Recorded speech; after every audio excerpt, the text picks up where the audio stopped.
L'histoire du chien en société, en fait, est assez ancienne, hein, puisque le chien est à la fois le meilleur ami de l'homme, mais aussi le plus ancien. Cette domestication apparaît au moment du Paléolithique, entre 15 000 et 12 000 ans avant Jésus-Christ. Le chien a d'abord une fonction utilitaire, il est utilisé pour la chasse, utilisé pour garder le foyer, mais aussi le chien va avoir une fonction d'animal domestique assez tôt, hein, puisque dès l'Antiquité, notamment à Rome, le chien de compagnie fait son apparition. De cette fonction utilitaire et domestique, nous gardons toujours des traces à travers les tableaux, monuments et autres archives culturelles. Le chien va alors prendre sa place dans la société, en période de paix, comme en période de guerre. Au XIXe siècle, plusieurs armées utilisent le chien, notamment l'armée belge, avec des chiens qui sont utilisés pour le transport des mitrailleuses, et aussi l'armée allemande, qui utilise beaucoup le chien, notamment le chien d'attaque, contre des estafettes à bicyclette, comme on le voit dans le Petit Journal à l'époque. Pour l'armée française, le chien est utilisé de manière beaucoup plus tardive, avec un certain nombre d'officiers qui vont faire des écrits sur les chiens. Et on va avoir finalement une utilisation du chien assez originale avec les chiens sanitaires pour aller chercher les blessés sur le champ de bataille. Pour les gendarmes, l'utilisation du chien est plus tardive. Le chien est d'abord vu comme un trouble à l'ordre public. En effet, il ne faut pas oublier que dans les périodes anciennes, le chien représentait potentiellement un danger, une menace. Surtout le chien, ce qu'on appelait le chien hydrophobe, en fait c'était le chien qui pouvait avoir la rage. Le chat, lui, était toléré, puisque le chat, bien entendu, était un ami, si on peut dire utile, pour chasser les souris, notamment dans les brigades où il y avait des chevaux. C'est véritablement à partir des années 40, en 1943, que le chien va faire son apparition dans la gendarmerie. Il y a eu quelques tentatives dans les années 20, mais c'est véritablement à partir de 1943 qu'on va voir des premiers chiens utilisés dans les brigades frontières et aussi utilisés comme chiens de montagne. Mais la grande date, c'est 1945, avec l'installation d'un chenil central à Gramat, dans le Lot, où on va avoir justement cette formation des chiens pour la gendarmerie. Sous les directions des capitaines Gervaise puis Lacaze, le chien est ainsi pleinement introduit au sein de la gendarmerie et Gramat devient l'espace de formation dont les larges domaines de compétences et de technicité seront reconnus sur le territoire national et à l'international.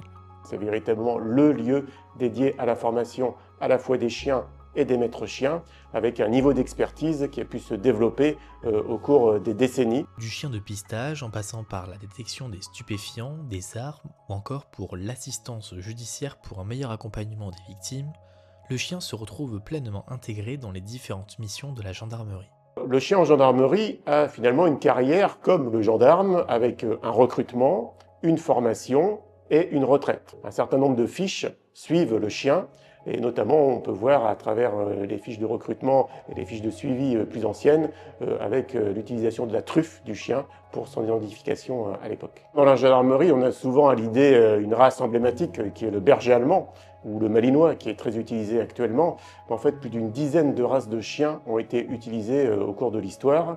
On trouve des chiens comme le Terre-Neuve, qui a été utilisé dans les années 70 à titre un peu expérimental pour la recherche de personnes en eau calme de type lac. On a aussi des fox terriers ou des Springer qui, par leur petite taille, sont très appréciés pour la recherche, par exemple, de stupéfiants. On a aussi des chiens un peu plus atypiques comme des boxers ou même des Doberman qui ont pu être à un moment ou à un autre utilisés en gendarmerie. Après-guerre, la présence du chien est généralisée dans les brigades de recherche sur l'ensemble du territoire, puis dans d'autres unités au cours du temps, favorisant une augmentation des effectifs. Les effectifs des chiens dans le temps ont évolué. On était à peu près à 200 dans les années 70, là on est à près de 560.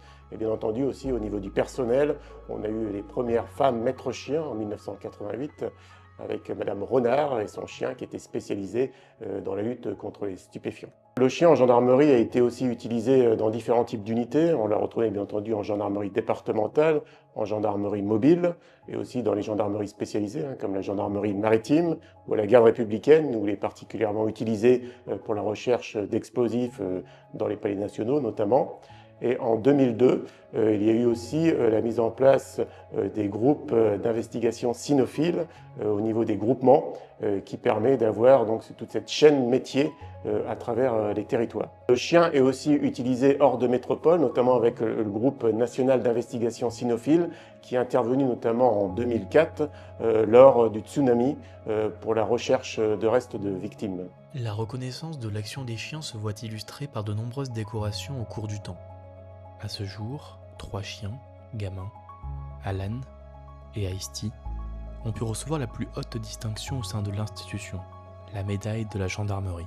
Une reconnaissance que l'on retrouve au sein de l'héraldique. Le chien en gendarmerie, dans l'héraldique, on le trouve essentiellement sur 3 types d'insignes. Sur l'insigne d'unité, l'insigne de l'école de Gramma bien entendu, sur l'insigne de technicité par rapport au maître de chien, et aussi on le retrouve sur les insignes de promotion. Depuis sa domestication, le chien n'a eu de cesse de rester le plus fidèle ami de l'homme. Désormais un membre à part entière au sein de la gendarmerie, le chien joue un rôle majeur dans la bonne action des missions de sécurité et de secours. Aussi, l'amour donné par les militaires n'a d'égal que la fidélité qu'ils nous donnent en retour au quotidien.